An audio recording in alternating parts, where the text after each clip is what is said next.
20 సంవత్సరాల experience evidence based గల ayurvedic multi speciality hospital KSUC hospital మన హైదరాబాద్ లో. పాకిస్తానీ ఇండియా మీద అంత వైరాగ్యం చూపించారు కదా, ఎటువంటి గొడవలు బయట వైరాగ్యం అంటే ఇలా ఉంటుంది, పాకిస్తాన్ ఇలా ఉంటారు, ముస్లిమ్స్ ఇలా ఉంటారు అనే దాని మీద ఎప్పుడు ఏం గొడవ జరగలేదు. అందరు కాదు, ముస్లిమ్స్ అని అందరిని అవ్వలేదు. అందుకనే అమ్జద్ ఖాన్ క్యారెక్టర్ క్రియేట్ చేసింది. అమ్జద్ ఖాన్ లాంటి చాలా మంది ఉన్నారు ఇక్కడ, కానీ కొంతమంది మిస్గైడెడ్ యూత్ ఉన్నారు. వాళ్ళ పొలిటికల్ గెయిన్స్ కోసం, ఫైనాన్షియల్ గెయిన్స్ కోసం, పవర్ కోసం కొంతమంది వాళ్ళతో ఆడుకుంటున్నారు, వాళ్ళని అడ్డం పెట్టి. ఓకే, దాన్ని కరెక్ట్ చేయాలనేది అది తప్ప ఇది మతం పేరు మీద జరుగుతున్న కొంతమంది తాలూకు దుష్కృత్యాలు. ఓకే, సో బిఫోర్ శాస్త్రి గారి గురించి అనుకున్నప్పుడు మనం అనుకుందాం అంటే ఆయన లేనిది, ఆయన పెన్ను లేనిది కృష్ణవంశీ గారి సినిమాలు లేను అనేది. బట్ ఆయన పోయిన తర్వాత ఆ లోటు భర్తీ చేయగలిగింది మీ సినిమాలకి అంటే ఏ రైటర్ అని చెప్తారు? ఏం తెలియదు, నేను ఇంకా పనిచేయడం స్టార్ట్ చేయలేదు. ఆయన పోయిన తర్వాత చేశారు కదా, రంగమార్తాండ చేశారు. రంగమార్తాండకి ఆల్రెడీ రాసేసి ఉన్నారు ఆయన, సో దానికి కంప్లీట్ అయిపోయింది. దాని తర్వాత ఇంకా కొత్త సినిమా స్టార్ట్ చేసినప్పుడు ఇప్పుడు లేకపోతే టైం ఆగదు కదా. అవును, నెక్స్ట్ ఏదో ఒక దాంతో వెళ్ళాలి ముందుకి. ఓకే, ఇంకా బ్రిలియంట్ రైటర్స్ ఉన్నారు, శాస్త్రి గారితో కంపేర్ చేయలేం. బట్ మనకి చాలా బ్రిలియంట్ రైటర్స్ ఉన్నారు, వాళ్ళని పట్టుకుని మళ్ళీ ఏదో తంటాలు పడాలి. ఓకే, సో మీకు షింక్ అవుతారంటారా ఇప్పుడు? ఆల్రెడీ నేను ఇప్పుడు చంద్రబోస్తో చేశాను, అనంత్ శ్రీరామ్తో చేశాను, సుద్దాల అశోక్ తేజతో చేశాను, చిరావుల విజయ్ కుమార్తో చేశాను, శక్తితో చేశాను. కొత్త వాళ్ళతోటి, బాగా కొత్త వాళ్ళతో లక్ష్మీ భూపాల్ పాటలు రాశాడు, చాలా మంది తోటి పనిచేశాను. ఆ ప్రాబ్లం లేదు. సో కృష్ణవంశీ గారు, మీ ప్రతి సినిమాకి ఒక మెసేజ్, ఒక అవేర్నెస్ రెండు ఉంటుంది. రాఖీ చూస్తే ప్రతి అమ్మాయి బాగా కనెక్ట్ అయ్యే సినిమా, అండ్ ఇప్పుడు సమాజం ఎలా ఉంటుందో గ్రహించి ముందే తీసిన ఒక సినిమా అని చెప్పుకోవచ్చు. ఆ టైంలో ఒక రకంగా చెప్పాలి అంటే దానికి కర్త కర్మ క్రియ అంటే మీరేనే చెప్తారా, లేకపోతే వెనక నుంచి ఎవరైనా నడిపించిన శక్తులు ఉన్నారా? ఫస్ట్ ఆఫ్ ఆల్ ముందే ఊహించి చేయటం కాదు, అప్పటికే ఉంది, కొన్ని వందల సంవత్సరాలుగా ఉంది. హరాస్మెంట్ ఆఫ్ ఉమెన్, టార్చర్ ఇంతకన్నా ఎక్కువ ఉంది, అప్పుడు ఎక్కువ ఉంది. ఇప్పుడు ఓన్లీ మీడియా వల్ల ఎక్కువ ఫ్లేర్ అప్ అవుతుంది. ఓకే, అప్పుడు మీడియా లేదు కాబట్టి ఎక్కడ చెప్పుకోవాలో తెలియదు కాబట్టి అని చాలా మంది, ఇప్పుడు కూడా చాలా మంది ఆగిపోతున్నారు, చాలా మంది చెప్పుకోవట్లేదు. సో మనిషి ఉన్నంత వరకు, ఆడమ్మగా ఉన్నంత వరకు అది జరుగుతూనే ఉంటుంది. అది ఇవాళ కదా, ఇంకో 50 సంవత్సరాల దాకా కూడా జరుగుతాయి. తర్వాత ఆ కథ రాధాకృష్ణ అని ఒక అతను నాకు అప్పటికి 10 సంవత్సరాల ముందు చంద్రలేఖ టైంలోనే, సింధూరం టైంలోనే చెప్పాడు. ఎవరో పంపించి నువ్వు విన్ని చాలా బాగుందిరా, బట్ నేను నా సొంత కథలు చేసుకుంటాను, వేరే కథలు చేయను. ముందే చెప్పాను, అయినా సరే మీరు వినండి సార్, మీరు ఒకసారి వింటే నేను వంశీ గారికి చెప్పుకున్నాను అని నాకు సాటిస్ఫాక్షన్ ఉంటుందంటే విన్నాను. చాలా బాగుందిరా అంటే, కానీ పక్క రాగా ఉంది. వాడు ఓన్ ప్లేసు సూర్యరావుపేటలో చేస్తుంది. అప్పటికే నాకు చెప్పింది 4:30 గంటలు చెప్పాడు కదా, అది అలా ఉండిపోయింది. సరే నేను చేయను. తర్వాత తారక్ తోటి సినిమా చేయాల్సి వచ్చినప్పుడు ఎలాంటి సినిమా చేయాలి అన్నప్పుడు ఆ తారక్ అంటేనే ఒక పవర్, ఒక ఫోర్స్ అది, అండ్ మల్టీ టాలెంటెడ్, బ్రహ్మాండమైన డ్యాన్సరు, బ్రహ్మాండమైన డైలాగ్స్ చెప్తాడు, మెమరీ పవర్ అద్భుతం, పెర్ఫార్మింగ్ స్కిల్స్ అద్భుతం. సో ఇట్లన్నిటికీ సరిపోయేది పడాలి.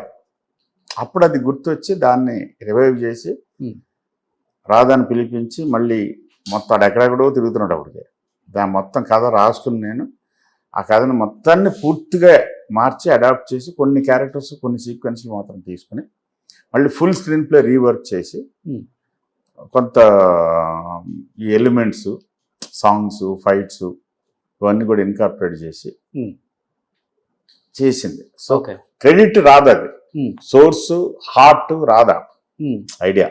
దాన్ని నేను అడాప్ట్ చేసి మన తాలూకు ఎక్స్పీరియన్స్లు, మన రియాక్షన్స్ కూడా యాడ్ చేసి ఎన్టీఆర్ పవర్కి అప్పచెప్పాం. అంటే స్టోరీ నెరేట్ చేయగానే తారక్ ఫీలింగ్ ఏంటి అసలుకి? అప్పటి వరకు తనకు కూడా అది కొత్తనే చెప్పుకోవచ్చు, అలాంటి ఒక స్టోరీ తనకు కూడా పెద్ద సాహసం. అది కూడా లైక్ మనం శ్రీకాంత్ ఖడ్గంలో అనుకున్నట్లే ఏమనలేదు, బాగుందనే చేసేద్దాం అని అన్నాడు అంతే. అదే సీన్ ఉంటుంది సుహాసిని గారిని కాలుతుంది అనే సీన్, రియల్ గా ఆ టైంలో కావాలి, ఆ ఎమోషన్స్ రావాలని తనిన సీన్ అనే చాలా మంది చెప్తుంటారు బయట. షేర్ చేసిండే దాన్ని. అవును, తన్నలే, చంపేస్తాను అసలు. హాసిన్ గారు నాకు చాలా ఇష్టం, బట్ షేర్ చేసిండే ఎక్స్ట్రాడినరీ యాక్టర్. ఆ టైమింగ్ తెలుసు, ఎక్కడ వరకు వెళ్ళాలి కాలు, ఎక్కడికి వెనక్కి లాగేయాలని. సో అలాంటి అసలు మనం చెప్పక్కర్లేదు వాళ్ళకి ఆటోమేటిక్. అండ్ సుహాసిని గారు అనదర్ ఎక్స్ట్రాడినరీ యాక్టర్స్. ఆ timing important. Okay, body reflex అంటాం, ఎంతవరకు కాల్ వస్తుంది ఆ అమ్మకి ముందే చెప్పి ఇలా ఉంటుందమ్మా అని, ఓకే మీకు ఓకే అంటే చేద్దాం, లేకపోతే వద్దంటే లేదు చేద్దాం, ఓకే బాగుందని చెప్పాను. అన్న తర్వాత టైమింగ్ వాళ్ళిద్దరూ చూసుకున్నారు. అండ్ శాజీస్ అంటే terrific actor, very good human being. Okay. So ఎదుటి యాక్టర్ ఎంతవరకు వెళ్ళొచ్చు అనేది ఆయనకి బాగా తెలుసు. ఓకే. సో ప్రతి డైరెక్టర్కి ఒక ఫేవరెట్ హీరోయిన్ ఉంటుంది. బట్ ఆ ఫేవరెట్ హీరోయిన్తో వర్క్ చేయడం అనేది ఇంకొక పెద్ద డ్రీమ్ అని చెప్పుకోవచ్చు. అలా మీ లైఫ్లో జరిగిందా? రమ్య. ఓ, రమ్య గారు కాకుండా రమ్య గారు కాకపోతే నేను పనిచేసిన హీరోయిన్స్ అందరూ నాకు favourite heroines. Okay. They are beautiful angels. They are okay. First Soundarya garu పేరు చెప్తారా? సౌందర్య గారు కానీ, సోనాలి బెంద్రే కానీ, మహేశ్వరి కానీ, తబ్బు కానీ, సంగవి కానీ, గీత కానీ, ఇషా కొప్పి గారు కానీ, అండ్ సాక్షి శివానంద్ కానీ. ఫస్ట్ టైం తను వర్క్ చేసిన హీరోయిన్ పేర్లన్నీ గుర్తు పెట్టుకున్న one and only director Krishna Vamsi గారు. కాజల్ అగర్వాల్ కానీ, సింధు మేనన్ కానీ, జెనీలియా డిసోజా కానీ, సూపర్ దే ఆర్. భావన కానీ మహాత్మలో. సో మర్చిపోదాని రమకృష్ణ గారు ఫస్ట్ చెప్పారు. కాదు, నువ్వు అడిగిన ప్రశ్న సమాధానం చెప్పు. మర్చిపోదాని ఆమె పేరు ఫస్ట్ చెప్పారు. నువ్వు అడిగిన పేరు చెప్పాను, నువ్వు అడిగిన ప్రశ్నకి సమాధానం చెప్పు. Okay. But Ramya great actress, మంచి యాక్ట్రెస్ అని తెలుసు, కానీ ఎంత గ్రేట్ యాక్ట్రెస్ అనేది రంగమార్తాండలో పనిచేస్తున్నప్పుడు అర్థమైంది నాకు. ఓకే. గ్రేట్. శివగామి చూసినప్పుడు అనిపించలేదా? శివగామికి వెనకాల సపోర్ట్ ఉంది, బ్రహ్మాండం డైలాగ్ ఉంది, స్టేజింగ్ ఉంది, ఒక బ్రహ్మాండమైన క్యారెక్టరు. ఆటోమేటిక్ మిగతా వాళ్ళందరూ ఆవిడ వస్తే కింద కూర్చుని పోతారు. అది చూస్తుంటే ఎవరు చేసినా బాగానే ఉంటుంది అనిపిస్తుంది. ఓకే. ఈ సినిమాలో అవి ఏం లేవు, ఓన్లీ ఐస్, డైలాగ్ కూడా లేదు. ఓకే. ఐస్ తోటి చూపించాలి, అది కష్టం అంట.